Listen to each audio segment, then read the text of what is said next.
बीती शाम तिवसा के त्रिमूर्ति नगर परिसर में रहने वाले स्वर्णकार संजय मांडले का रक्तरंजित शव उनके घर से बरामद हुआ था, जिसे देखकर अनुमान लगाया गया था कि किसी ने संजय मांडले के घर में घुसकर उनके सिर पर किसी भारी व वजनदार वस्तु से जोरदार वार करते हुए उन्हें मौत के घाट उतार दिया है। इस मामले की जांच के दौरान पता चला कि संजय मांडले के घर से करीब 70 से 75 लाख रुपए का सोना और लगभग 3 लाख रुपए की नगद रकम गायब है। ऐसे में यह अनुमान लगाया जा रहा है कि संभवतः एक या एक से अधिक लोगों ने लूटपाट के इरादे से मांडले परिवार के घर में घुसकर संजय मांडले की हत्या की और हत्याकांड के साथ ही लूट की घटना को अंजाम देकर मौके से फरार हो गए। लेकिन इस हत्याकांड को घटित हुए अब 24 घंटे से अधिक का समय बीत चुका है, परंतु इसके बावजूद पुलिस के हाथ अब तक कोई महत्वपूर्ण सुराग नहीं लगा है। वहीं इस हत्याकांड की जानकारी मिलते ही ग्रामीण पुलिस अधीक्षक विशाल आनंद व अपर पुलिस अधीक्षक विक्रम साड़ी ने तुरंत ही अपने दल बल सहित मौके पर पहुंचकर मांडले परिवार के घर एवं आसपास के परिसर का मुआयना किया और इस इलाके में लगे सीसीटीवी कैमरों को देखा गया, ताकि पता लगाया जा सके कल दोपहर के बाद से शाम के समय तक मांडले परिवार के घर पर किन किन लोगों का आना जाना लगा रहा, परंतु इस जरिए भी पुलिस के हाथ कोई सुराग नहीं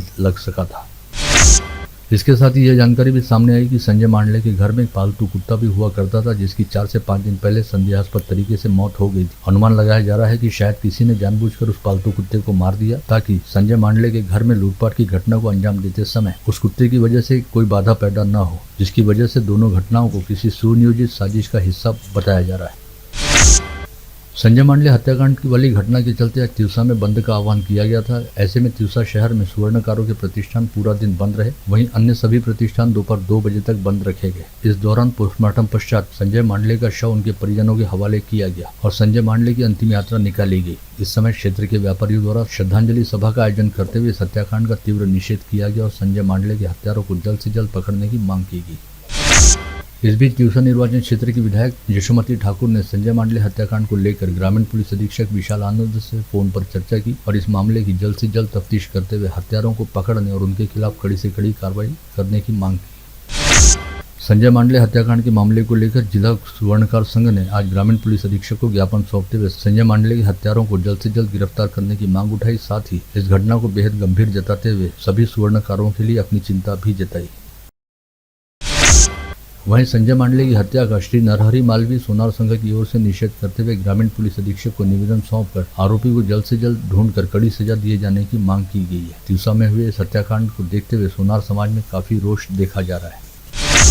सर्दियों वाले इस मौसम में अचानक ही बेमौसम बारिश का दौर शुरू हो गया है। रविवार की रात से शुरू हुई बेमौसम बारिश आज लगातार दूसरे दिन भी बदस्तूर जारी रही, जिसके तहत अमरावती शहर से जिले के ग्रामीण इलाकों में हर ओर झमाझम व मूसलाधार पानी बरसा, जिसकी वजह से आम जनजीवन बुरी तरह अस्त व्यस्त होकर अच्छा खासा प्रभावित हुआ। बेमौसम बारिश की वजह से खेती किसानी का भी जमकर नुकसान हुआ है और साग सब्जियों के भी खेतों में सड़ने का खतरा पैदा हो गया है। विगत 2 दिनों से लगातार चल रही झमाझम बारिश की वजह से शहर से जिले के तापमान में जबरदस्त गिरावट आई है और ठंड का प्रमाण अचानक बढ़ गया है। ऐसे में रेनकोट के साथ साथ स्वेटर मफलर भी बाहर निकल आए। अमरावती जिले के साथ ही संभाग के 5 जिलों और राज्य में हर ओर बेमौसम बारिश की वजह से हाहाकार मचा हुआ है। अमरावती संभाग के 34,413 हेक्टेयर क्षेत्र में फसलों का नुकसान हुआ है, 53 मकानों को क्षति पहुंची है तथा 179 भेड़ व 6 बैलों की मौत हुई है। वहीं राज्य के करीब 90,000 हेक्टेयर क्षेत्र में कपास, तुअर, ज्वारी और सब्जी की फसलों के साथ ही फल बागानों का भी बड़े पैमाने पर नुकसान हुआ है। बेमौसम बारिश के साथ ही ओलावृष्टि के चलते राज्य के करीब 17 जिले प्रभावित हुए हैं। राज्य के पूर्व मंत्री व तिवसा निर्वाचन क्षेत्र की विधायक यशोमती ठाकुर ने विगत 2 दिनों से जारी बेमौसम बारिश से कपास सहित सोयाबीन की फसल को पहुंचे भारी नुकसान के मद्देनजर संबंधित किसानों को पंचनामे कर तत्काल मुआवजा देने की मांग प्रशासन के जरिए राज्य सरकार से की है। विगत 2 दिनों से चल रही बेमौसम बारिश के कारण सोमवार से दिन का तापमान काफी कम हो गया है और विदर्भ का नंदनवन कहे जाते चिखलदरा में बेमौसम बारिश की वजह से मौसम काफी सुहाना हो गया है। विगत 2 दिनों से चल रही बेमौसम बारिश ने अमरावती फसल मंडी में व्याप्त असुविधाओं की पोल खोलकर रख दी है। रविवार से यह उपज मंडी बंद है। इस दौरान हुई बेमौसम बारिश के कारण व्यापारियों व किसानों का हजारों बोरे माल गीला हो जाने से उनका भारी नुकसान हुआ है। अमरावती महानगर पालिका द्वारा मनपा क्षेत्र में स्थित सभी आस्थापनाओं व दुकानदारों को सूचित किया गया है कि महाराष्ट्र दुकान व आस्थापना अधिनियम के अनुसार प्रत्येक प्रतिष्ठान व आस्थापना का नाम फलक मराठी देवनागरी लिपि में होना जरूरी है और मराठी में रहने वाला नाम सबसे पहले लिखना आवश्यक है। साथ ही मराठी भाषा में नाम फलक पर अक्षरों का आकार अन्य भाषा वाले अक्षरों के आकार से छोटा नहीं होना चाहिए। इस निर्देश के साथ ही अमरावती महानगर पालिका की ओर से स्पष्ट किया गया है कि मराठी देवनागरी लिपि में नाम फलक नहीं रखने वाले दुकानदारों के खिलाफ संबंधित अधिनियम के अनुसार सख्त कार्रवाई की जाएगी। अमरावती संभाग के सहकारिता व बैंकिंग क्षेत्र में प्रतिष्ठित रहने वाली जिजाऊ कमर्शियल कोऑपरेटिव बैंक के 15 सदस्यीय संचालक मंडल का चयन करने हेतु आगामी 31 दिसंबर को मतदान कराया जाएगा तथा 1 जनवरी 2024 को मतगणना करते हुए मतदान के परिणाम घोषित होंगे। इसके साथ ही विगत लंबे समय से चुनाव प्रलंबित रहने वाली जिले की अमरावती मर्चेंट्स कोऑपरेटिव बैंक के अलावा अन्य 6 सहकारी संस्थाओं में सहकार निर्वाचन प्राधिकरण के आदेशानुसार मतदाता सूची के प्रकाशन की प्रक्रिया प्रारंभ कर दी गई है, जिसके तहत आज सुबह 11 बजे जिला उप निबंधक सहकारी संस्था के कार्यालय में 7 सहकारी संस्थाओं की प्रारूप मतदाता सूची प्रकाशित की गई, जिस पर आगामी 7 दिसंबर तक आपत्ति व आक्षेप स्वीकार करते हुए 18 दिसंबर को दोपहर 4 बजे तक सभी आपत्तियों व आक्षेपों का सुनवाई पश्चात निपटारा कराया जाएगा और 22 दिसंबर को सुबह 11 बजे अंतिम मतदाता सूची प्रकाशित की जाएगी। आगामी 3 से 6 दिसंबर तक राकापा विधायक रोहित पवार के नेतृत्व में युवा संघर्ष पदयात्रा का आयोजन किया गया है। इस पदयात्रा के दौरान यातायात का प्रश्न निर्माण नहीं होने और कानून व व्यवस्था को अबाधित रखने के लिए राष्ट्रवादी युवा कांग्रेस के पदाधिकारियों ने जिलाधीश सौरभ कटियार व जिला पुलिस अधीक्षक विशाल आनंद से मुलाकात कर चर्चा की। किसानों व कामगारों सहित आम जनता के विभिन्न प्रलंबित मसलों को लेकर संयुक्त किसान मोर्चा व कामगार कर्मचारी संयुक्त कृति समिति द्वारा आज स्थानीय इरविन चौराहे पर धरना देने के साथ ही जिलाधीश कार्यालय पर मोर्चा ले जाकर राज्य के मुख्यमंत्री के नाम ज्ञापन सौंपा गया। जन विरोधी मोदी सरकार हाय हाय हाय हाय हाय हाय, जन विरोधी मोदी सरकार हाय हाय हाय हाय हाय हाय, महंगाई पे रोक लगाओ रोक लगाओ रोक लगाओ, महंगाई पे रोक लगाओ रोक लगाओ रोक लगाओ।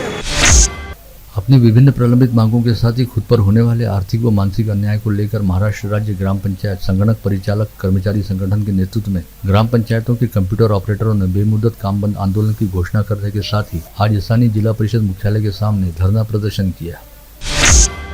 बोरोड के सावंगा स्थित अन्नपूर्णा महिला शेतकरी गट ने आज जिलाधीश को सौंपे निवेदन में प्लास्टर ऑफ पेरिस से निर्मित होने वाली वस्तुओं व मूर्तियों से पर्यावरण सुरक्षा की दृष्टि से हमेशा के लिए पाबंदी लगाने की मांग की।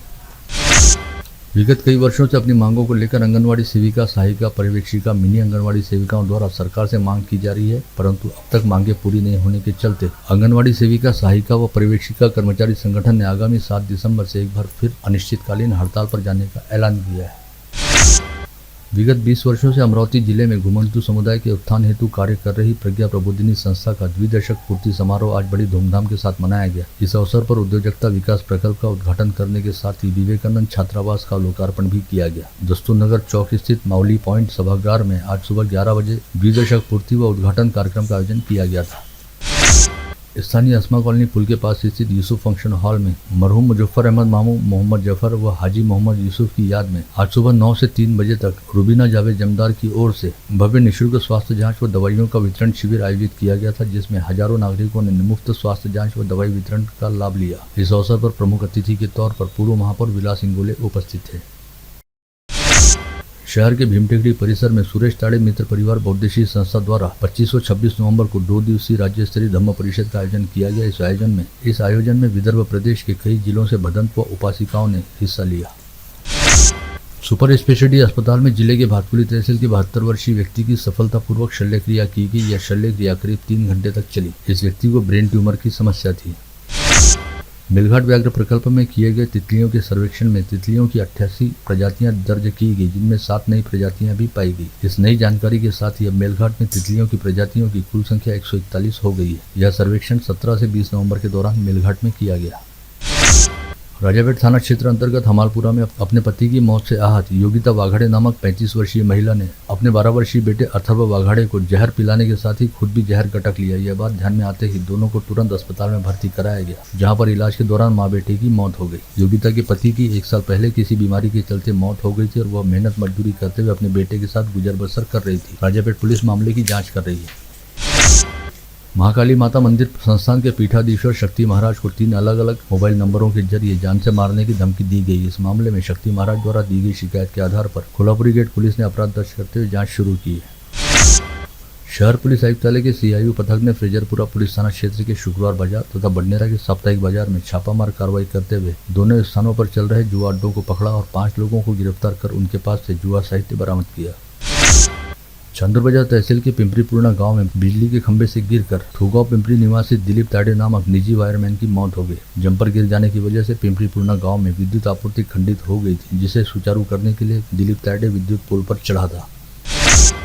कुर्रा पुलिस थानांतर्गत भिवापुर स्थित तालाब में तैरने गए प्रशांत सागरकर नामक 25 वर्षीय युवक की पानी में डूब जाने से मौत हो गई। यह घटना विगत 26 नवंबर को घटित हुई। कुरियर बॉय के तौर पर काम करने वाला प्रशांत सागरकर रविवार को छुट्टी रहने के चलते अपने दोस्तों के साथ घूमने फिरने के लिहाज से भिवापुर तालाब पहुंचा था। फ्रेजरपुरा पुलिस थाना क्षेत्र अंतर्गत कल्याण नगर परिसर में रहने वाली 20 वर्षीय युवती को ठाणे जिले के अंबरनाथ में रहने वाले उसके पति व ससुरालियों ने मारपीट करने के साथ ही प्रताड़ित करते हुए गर्भपात हेतु दबाव बनाकर घर से निकाल दिया। युवती की शिकायत पर फ्रेजरपुरा पुलिस ने ससुरालियों के खिलाफ अपराध दर्ज किया है। फ्लैट खरीदने हेतु मायके से 10 लाख रुपए लाने को लेकर बार बार तगादा लगाए जाने और ससुरालियों की इच्छा के खिलाफ बच्चे को जन्म देने के चलते की जाने वाली प्रताड़ना व मारपीट से तंग आकर बुल्ढाना जिले के चांदूर बिसवा में रहने वाली दीक्षा तायडे नामक विवाहिता ने विगत 25 नवंबर को पुणे के पिंपरी चिंचवड़ में फांसी लगाकर आत्महत्या कर ली। पिंपरी चिंचवड़ पुलिस ने आपराधिक मामला दर्ज करते हुए दीक्षा के पति व सास ससुर को गिरफ्तार किया है।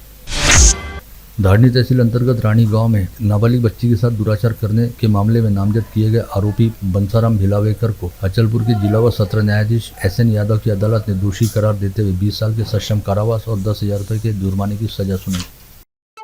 आप देख रहे थे मंडल न्यूज बुलेटिन। हमारे चैनल को लाइक करें, शेयर करें और हाँ, सब्सक्राइब करना ना भूलें। कल होगी आपसे फिर मुलाकात, तब तक के लिए धन्यवाद।